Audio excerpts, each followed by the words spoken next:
নমস্কার, আপনারা দেখছেন সংবাদ পরিবর্তন ফিরে একটু ব্রেকের পর আজ আমাদের সংবাদ মাধ্যমের তরফ থেকে পৌঁছে গিয়েছিল, অর্থাৎ বাংলার হৃদয় মমতার একনিষ্ঠ সৈনিক এবং দক্ষিণ দমদম পৌরসভার ৮ নম্বর ওয়ার্ডের দীর্ঘদিনের লড়াকু নেতা এবং দক্ষিণ দমদম পৌরসভার ৮ নম্বর ওয়ার্ডের কাউন্সিলর অভিজিৎ মিত্র ওপে, যাকে বাপিদা বলে সবাই চেনেন, অর্থাৎ বাপি মিত্র সরাসরি সংবাদ মাধ্যমের সামনাসামনি হয়েছিলেন।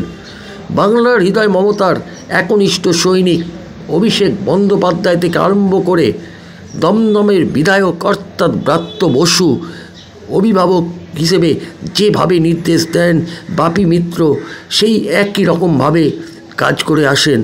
দক্ষিণ দমদম পৌরসভায় ৮ নম্বর ওয়ার্ডের কাউন্সিলর বাপি মিত্র মানুষের পাশে থাকে, মানুষের সঙ্গে কাঁধে কাঁধ মিলিয়ে কাজ করেন এবং প্রত্যেক দিন মানুষের সঙ্গে জনসংযোগ বাড়ান। সরাসরি সেই চিত্র সংবাদ পরিবর্তন আপনাদের সামনে তুলে ধরছে, তাই নজর রাখুন সেই দিকে। আসুন শুনে না যাক বাপি মিত্র কি জানাচ্ছেন। ভিডিওর পর সংবাদ পরিবর্তন। অনেক অত্যাচার হচ্ছে, এটা নিয়ে কি বলবেন? বা হিন্দুদের বা মুসলিমদের ওপর অত্যাচার হচ্ছে, এটা বড় কথা না। বড় সব থেকে বড় কথা হচ্ছে বাংলাদেশে মানবাধিকার লঙ্ঘিত হচ্ছে। আমাদের রাজ্যের মুখ্যমন্ত্রী কেন্দ্রীয় সরকারের দৃষ্টি আকর্ষণ করেছেন এবং বলেছেন যে সম্মিলিত জাতিপুঞ্জ বা ইউনাইটেড নেশনকে এই ব্যাপারে হস্তক্ষেপ করতে।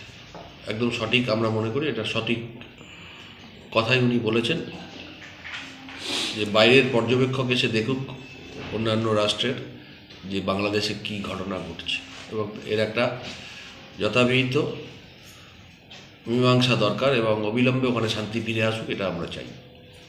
বিরোধীরা বলছে যে এই বিষয়ে মুখ্যমন্ত্রী কেন কোনো মুখ খুলছে না কেন?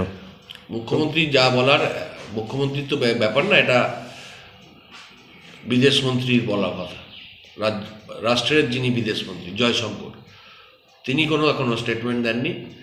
মোদী সরকারও আমরা দেখছি যে যথেষ্ট কড়াভাবে কোনো ব্যবস্থা বা চাপ সৃষ্টি বাংলাদেশের উপর করছেন না, কিন্তু আমাদের রাজ্যের মুখ্যমন্ত্রী সর্বপ্রথম বলেছেন, যেটা আমি আগে বললাম, আমরাও সকলে এটাতে একমত যে সম্মিলিত জাতিপুঞ্জ বা ইউনাইটেড নেশনের অবিলম্বে হস্তক্ষেপ করা উচিত। দেখা যাচ্ছে যে শান্তি প্রতিষ্ঠার উদ্দেশ্যই তো ইউনাইটেড নেশন গঠিত হয়েছিল এবং তারা তাদের কাজ সব জায়গায় সব ঠিকমতো পালন করছে না বলেই আমরা মনে করছি সম্মিলিত জাতিপুঞ্জের হস্তক্ষেপ আমরা প্রার্থনা করছি। শুধু হিন্দুদের ওপরে সাংবাদিকদের উপরেও একটা আঘাত আনা হচ্ছে এবং তাদেরকে আমি তো বললাম মানবাধিকার লঙ্ঘিত হচ্ছে। মানুষ তার অধিকার ফিরে পাচ্ছে না, তাদের সম্পত্তির লুটপাট হচ্ছে, তাদের খুন করা হচ্ছে, ধর্মীয় স্থানে আঘাত করা হচ্ছে এবং সর্বোপরি মানবাধিকার লঙ্ঘিত হচ্ছে এবং অবিলম্বে এর একটা বিহিত হওয়া দরকার। আচ্ছা, দেখা যাচ্ছে যে পশ্চিমবঙ্গের মধ্যে মুখ্যমন্ত্রী ধ্যান দেওয়ার পরেও বিরোধী দল নেতা পর আন্দোলন চালিয়ে যাচ্ছে, এটা নিয়ে কি? বিরোধী দলনেতা তো আন্দোলন না করলে উনি এখানে থাকতে পারবেন না, টিকতে পারবেন না। ওনাকে যে কোনো একটা ইস্যুকে ধরে, সেই ইস্যু হোক নন ইস্যু হোক, চিৎকার চেঁচামেচি করা ওনার কাজ উনি করে যাবেন।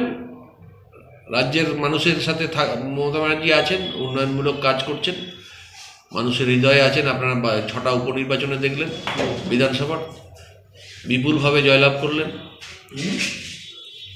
2026-এ আপনার যে বিধানসভা ভোট আসছে, যে প্রকল্পগুলো আপনার মাননীয় মুখ্যমন্ত্রী করেছেন সেগুলো কি করে আপনারা তুলে ধরছেন, প্রচার কি করে করছেন আপনারা? প্রচার মানুষ পাচ্ছে হাতে নাতে, তার ফল।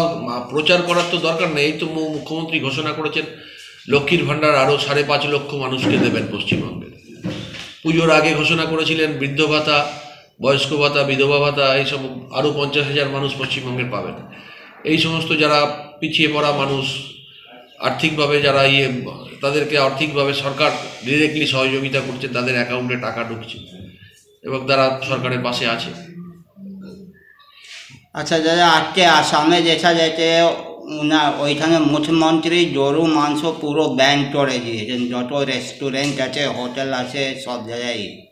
এটা নিয়ে কি বলবেন দাদা? সেটাও ওরা করেছে, সে সরকার বুঝবে, তাদের রাজ্য তারা বুঝবে। এখানে আমাদের মন্তব্য নিষ্প্রয়োজন।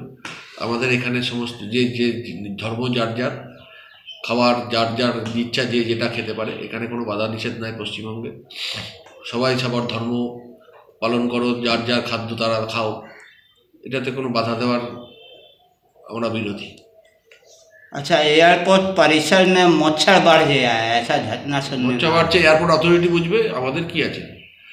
এয়ারপোর্ট অথরিটি ব্যবস্থা নিচ্ছে না কেন? ওখানে প্রচুর বড় বড় লম্বা লম্বা ঘাস হয়ে বছরের পর বছর পড়ে আছে, জল জমে, জল বেরোনোর ঠিকমতো জায়গা নেই।